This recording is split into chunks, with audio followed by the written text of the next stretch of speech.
WCCB News Edge with Morgan Fogarty and Rance Adams starts now. Looking back, it would have been better for me to use 2 separate phones and 2 email accounts. Hillary Clinton breaking her silence, except for that tweet she sent out last week around like 11 p.m. The presumed 2016 Democratic presidential frontrunner addressed her use of a private email account and private email server to conduct official business as Secretary of State. Her reason? Convenience. She says she simply wanted to carry only 1 phone. I'm Morgan, he's Rance, this is The Edge. Clinton and her team have turned over tens of thousands of emails to the State Department that she has determined to be work-related. About half were work-related and went to the State Department, and about half were personal, that were not in any way related to my work. Clinton insists she sent no classified information, not a single classified email, but in a move that may cause additional criticism, she and her staff, it already has caused additional criticism, she and her staff deleted emails deemed personal, a lot of them, about 32,000 emails that she deemed personal, prompting Republicans to call for a third-party investigation into this email uproar. That brings us to our question of the night. Do you believe Hillary Clinton only deleted her personal emails? We're taking your Facebook comments and tweets live on air right now. I love that picture of her in the sunglasses looking at her email in a room, inside. Brian says if Hillary wanted to hide something, it would not be by deleting one side of a 2-sided interchange via email. Dale says, as much as I believe her husband did not have sexual relations with that woman. Keith says, not for 1 second will I ever believe any government official that doesn't hold themselves to a standard of accountability and transparency. So keep your comments coming throughout the show. We're going to read them. My co-pilot on WCCB News at 10 jumping into this discussion. You're into politics, Will. We talk about it a lot in the newsroom. What do you think about all of this? This is a tough one because, I get her argument a little bit, but again, we're talking about the Clintons here. Hillary Clinton is one of the, and let me clarify, she's one of the smartest people out there, and I think my take would be, yes, a little bit cunning, that she knew that if she carried 1 phone, she'd have the opportunity to potentially sift through those emails, which she has done. So if there's a loophole, it got taken advantage of. So you're saying she planned this? Maybe not particularly what she was going to delete. Maybe but not I consciously? think she felt like, I can do this, and if somebody's going to stop me, they'll stop me along the way, and then I'll pick up the State Department email. But in the meantime, again, push it until somebody calls you on it, and nobody did. So this is an interesting point, too, and Brian, one of the guys that we just read his comment on Facebook, pointed this out. 27,000, more than 27,000 of these emails sent from her personal account included other official government email addresses. So it is fair to presume that that end of the conversation has been properly archived and stored. What do you think about this argument that Brian, our Facebook commenter, made? If she was looking to hide something, she wouldn't be deleting one side of an email knowing that there's this trail. Yeah, I don't think it's about hiding things. I think she just wanted the convenience a little bit, and again, she could do it because she's Hillary Clinton. And nobody told her you could have 2 email accounts on it. You could carry 2 phones. Hey, it's tough. You carry 2. It's difficult at times. She have an assistant so here, you hold my phone for me. And anything comes up, you would think somebody would. I need to know, But she's not the only one who's done it. Colin Powell said at one point he had a different email account. There have been some others. And again, is it a rule? Is it a law? Is it a regulation? How does it fall out as far as? And again, you touched on it at the beginning. She's going to be running for office potentially. This is the old political football. Tee it up and let's kick it around a little bit, because this is that time when we're going to start picking. So is this like one of those unwritten rules like in baseball, like, oh, this is out there and people know this, but it's not really out there written in its stone? You're hearing already the White House didn't know about it, or when did they know about it? So it's, yeah, exactly. I didn't know about it, the president said this weekend, until I saw the news reports. And she is maintaining that she did not violate any rules, that when she was Secretary of State, it was permissible that she have this private email account, that as long as the emails that pertain to work were archived, she was in the clear. But, okay, I just want to put this out there. Your personal email is probably Gmail or Yahoo, right? AOL. I mean, you know, so, I mean, the president sees that, oh, it's from Hillary, Gmail. We already know that Google's been hacked once or twice, so. Wait, first of all, AOL still exists? Yes. I like to keep Hotmail? it vintage. I have AOL, yeah. Yeah, the interesting Dial-up. thing is, here we are, it's March of 2015. Yeah. We got a long time till that election. So we were saying in the newsroom, I think there's plenty of time for this to blow over. There's a lot of uproar about it right now. But we'll see if this has legs. Does this hurt her? Because there are Democrats who are saying you have to talk about this. The longer you don't talk, the bigger this gets. And from a PR point of view, this could have been handled, a lot of experts are saying, in a much better fashion a week ago. And she has an expert in the household to roll out to deal with this kind of stuff. Crisis management. Who would I go to? Maybe he should have tweeted something. Wait, I gotta find it. One of our guys posted something, and he pointed out something to the fact, oh my gosh, where'd I put it? Brian McCree used to work here, something that Karl Rove, and was it 07? 2007. Had a bunch of emails. He's like, oh, I deleted those. I mean, on my personal email. And the 2007 thing, yeah, Dana Perino, who was then the White House spokesperson, came out and talked about the potential that perhaps millions of emails had gone missing. I know that there are people who would argue that is apples to oranges, but we'll see. This is not Watergate, at least not yet. And something else to consider, even if she did delete them and it's on a private personal server, they can still go into that server and find all that stuff. She's not letting them look at the server. That was what she announced today. She said most of what's on the server is communication between me and my husband. So there was sexting. And you will not see the server. Or the Oval Office says. Do you need to know about? That's Josh Wolf, the Do you need to comedian, know about who said- Chelsea's wedding plans, Grant? I mean, Or baby, yoga. you know, they've got baby pictures. So we want to know, do you believe Hillary Clinton only deleted her personal emails, Facebook, or tweeted? Well, NFL free agency is finally open for business, but who's going to sign Greg Hardy? WCCB Sports anchor Kelly Bartek and FoxSports.com writer Brett Jensen join us next for the discussion. And later, more fraternity fallout as SAE brothers on the OU campus pack up and move out. Another controversial video surfaces of someone else connected to the frat.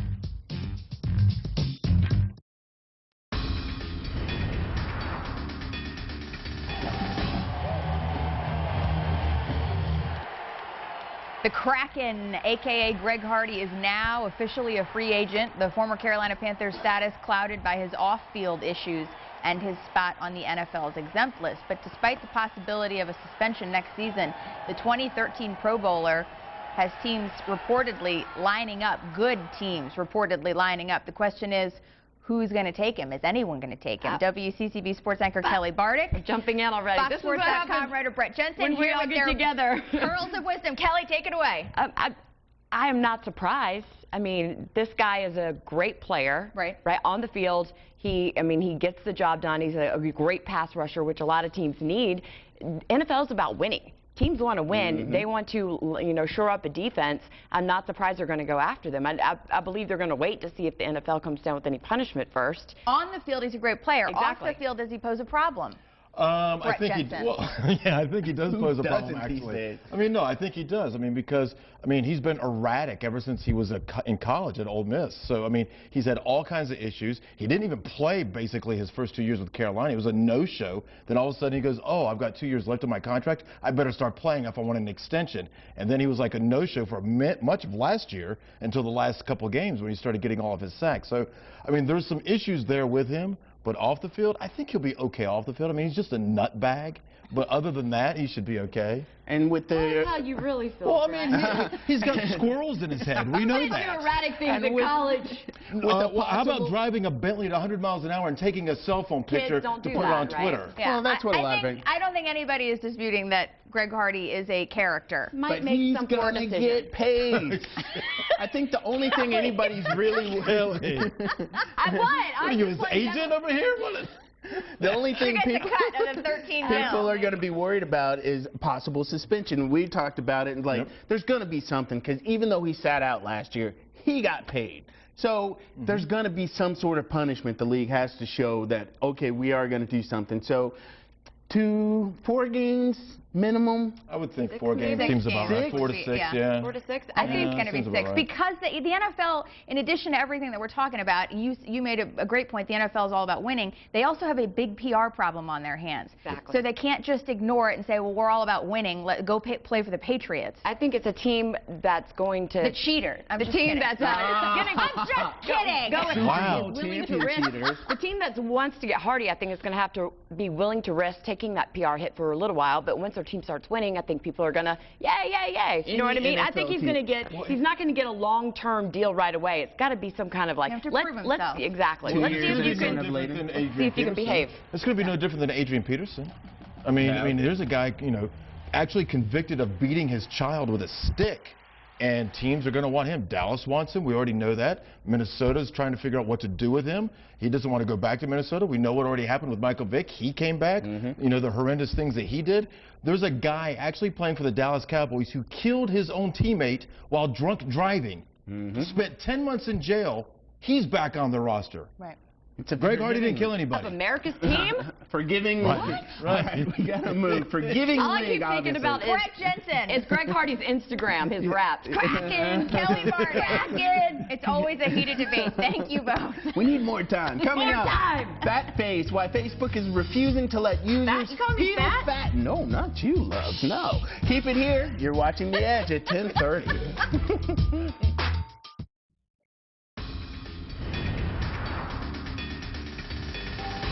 Do you believe Hillary Clinton only deleted her personal emails? Facebook or tweet us and let us know. Brett Jensen is sticking around because he wants to weigh in on the rest of these topics tonight. New tonight, one of the 2 University of Oklahoma students expelled for their role in leading that racist chant has issued an apology. According to the Dallas Morning News, Parker Rice said, quote, "I am deeply sorry for what I did Saturday night. It was wrong and reckless. I made a horrible mistake by joining into the singing and encouraging others to do the same," end quote. Rice and another student were expelled over their alleged leadership role in that act of leading the chant. Meanwhile, William Bruce James, the last African-American member of OU Sigma Alpha Epsilon fraternity, is speaking out about that racist chant video. I don't know what happened to the culture of my home, but that is not my home. That is not SAE, and they are not my brothers. Other SAE brothers have a little more than 2 hours left to get their stuff out of the frat house by the midnight deadline. Remember, Oklahoma is an hour behind us. The university's president says the chapter of Sigma Alpha Epsilon is closed for good. Meanwhile, the OU SAE house mother is in trouble tonight, too, because of this Vine video. The SAE house mom is singing along to Trinidad James' All Gold Everything, saying the no-no word over and over again. 79-year-old Boaton Gilbo says she was just singing along to the song. She did go on to say, quote, "I am heartbroken by the portrayal that I am in some way racist. I have friends of all races, I think she meant to say there, and do not tolerate any form of discrimination in my life," end quote. As I said, Brett Jensen is sticking around. With rap, I mean, because, in my culture, we say a lot of things in our song, and, you just can't, not everybody can say it. Well, You if just can't. it's a song, can't everyone sing the song? Nope. Then don't put it on the radio. Exactly. But I mean, in that song, she was actually singing the hook in the wrong spot, but, and it was kind of interesting, but it's just like, just don't record it. All right, don't post it. Besides her, what do you guys think about Parker Rice, one of the guys seen in the video leading the racist chant, saying that he is deeply sorry for what he did. It was wrong and reckless. Somebody tweeted me after they heard us read that as breaking news on WCCB News at 10 and said pretty clearly that they think it's a bunch of baloney. And that specifically, he said, "I don't believe that apology. He meant to sing it, and he's just sorry he got caught." That's how he felt the whole time. I know he actually went to a private school in Dallas, Tony School, and where it's not very diverse. So I'm not saying that is the issue, but yeah, it's probably more of a situation.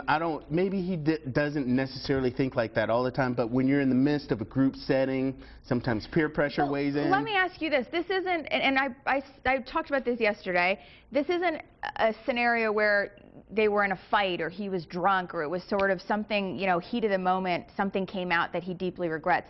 This is clearly a song that they learned well before this bus ride yesterday. Right. Or Saturday, excuse me. This wasn't something off the cuff. I mean, this was something, you know, that had been obviously transpiring for quite a while. So again, this wasn't something, like you said, that wasn't just made up on the spot. I mean, they had the entire bus singing it. They taught it. Right. I mean, so, and I'm sure they've known this for quite a while, and several classes back have probably known this very song.